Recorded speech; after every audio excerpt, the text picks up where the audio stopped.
Oh damn, that's some big Dreamcast energy.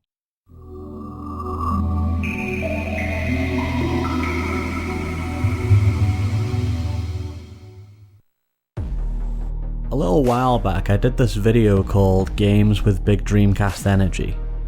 I was actually pretty surprised at the response I got. A lot of people seem to feel the same way I do, that the Dreamcast does have a very distinct vibe and that we can see that same energy across lots of other games, including plenty of modern ones. I have quite a long list of games, new and old, that I would put into this category, and I also got a bunch of comments with recommendations for games that I should check out.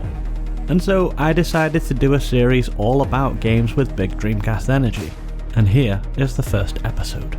Today we're going to be talking about High Hell, developed by Terry Velman and Dose 1, the powerhouse duo behind Sludge Life and Sludge Life 2, and it was published by Devolver Digital. I love Devolver. I love their ethos, their output, their attitude. I love Volvi, and they will probably feature pretty heavily in this series, what with their penchant for publishing 5th and 6th gen inspired bops. But for today, take a look at this here neon skyline. These big skyscrapers, these Jet Set Radio-ass character models. This game feels like home to me. Now, if you like vibing, you will like this game. Seems strange to say that about an FPS, but just look at this whole jam. The red neon vaporwavy scene that we got right here is up there with the blue cyber millennium stuff that I'm always harping on.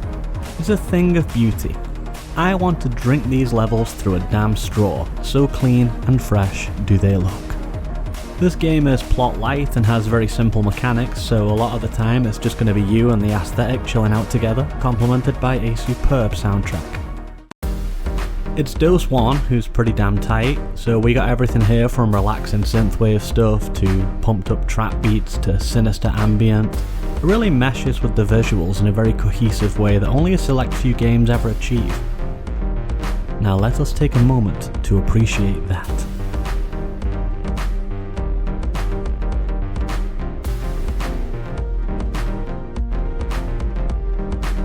Although the plot is very minimal, I do love it anyway, so let's give it the quick once over.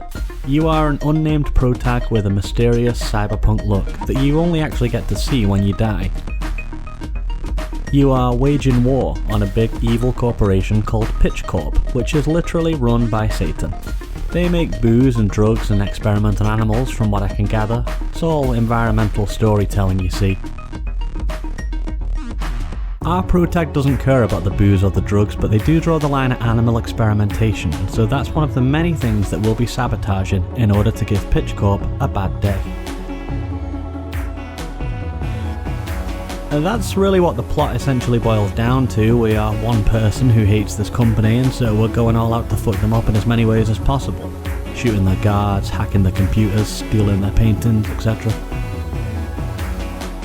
There are environmental hits as to who you might be and what your exact motives are, but I'm going to skip over that and let you draw your own conclusions. The shooting here is sublime, and this is a good place to mention the soul shot, the only weapon in the game, and the only one you will ever need. It functions a lot like the railgun in Quake insofar as it just fires out a straight line that kills anything in one hit, but the trade-off is a slow rate of fire. But you have unlimited ammo, the baddies have unlimited ammo, you have a soul shot, they have a soul shot, it's all very even-handed. You see this little battery down here? That's your health. Mercifully, you don't die in one hit, but you aren't Rambo, and so 2 to 3 shots will put you out of commission. Cue the soul stealing mechanic. That's right, whenever you blast one of these bozos with your soul shot, you will steal their very life essence, and that will bang a few notches back onto your little battery. And mechanically that's it. No upgrades, no crafting, no item conservation, blah-de-blah-de-blah, just straight up arcade style action, and I truly, truly respect that. Once you strip away all the potential chaff that modern games like to add in, you are left with a very pure experience. You know the tools that you have at your disposal, and it's up to you how you utilise them. Sneaking, crouching, kicking, sniping, all these little ways to get the drop on your corporate foe. A couple more pluses then, this ain't a big game, you can put the whole thing away in an afternoon if you're skilled enough. To some that would be a con, but I really enjoy that blockbuster rental kind of feel. Getting a little game with high replay value and just blasting it over and over again all weekend. A lot of my faves from back in the day are like that. Not to go off on a whole tangent here, but just to try and explain why I think short games are a smart choice, I guess it boils down to leaving the audience wanting more, or not outstaying your welcome, or something like that. See, like most people, I loved The Last of Us. It's a fine story and a mechanically brilliant game. However, it's super long and I just can't ever see myself dedicating that kind of time to replay it. Whereas if we take a look at something like Resident Evil 3, original or remake, both are great, I can knock that out in the course of an afternoon and come away totally satisfied, knowing that the great rich story and cool fun action is there for me to enjoy again and again. It's all personal preference, but it does lead into my next point, which is that the game is broken down into missions, 20 of them to be precise in the main story. Now perhaps I am just a little bit OCD, but for some reason I find it incredibly satisfying when games segment themselves like this, where I can say, I like this exact 20-minute chunk here, and I want to play it again, without having to redo the whole game. That's just quality of life stuff for me. Whether it's Toy Commander, Tenchu, Hitman, Mach and X, Aragami, I am always going to applaud this as a design choice. So back to High Hell then.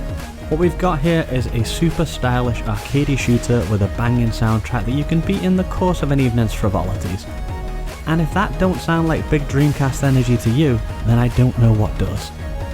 This video has come out quite a bit shorter than I expected, but hey, it's a short game. I haven't exactly run out of things to say about it, so much as if I go on and go into more detail, then I risk spoiling some of the fun. And I wouldn't do that to you. And so my friends, thank you for watching. I hope you enjoyed this inaugural episode of Big Dreamcast Energy, and if you did, please hit those buttons for me. I'll see you in the next one, but until then, stay big.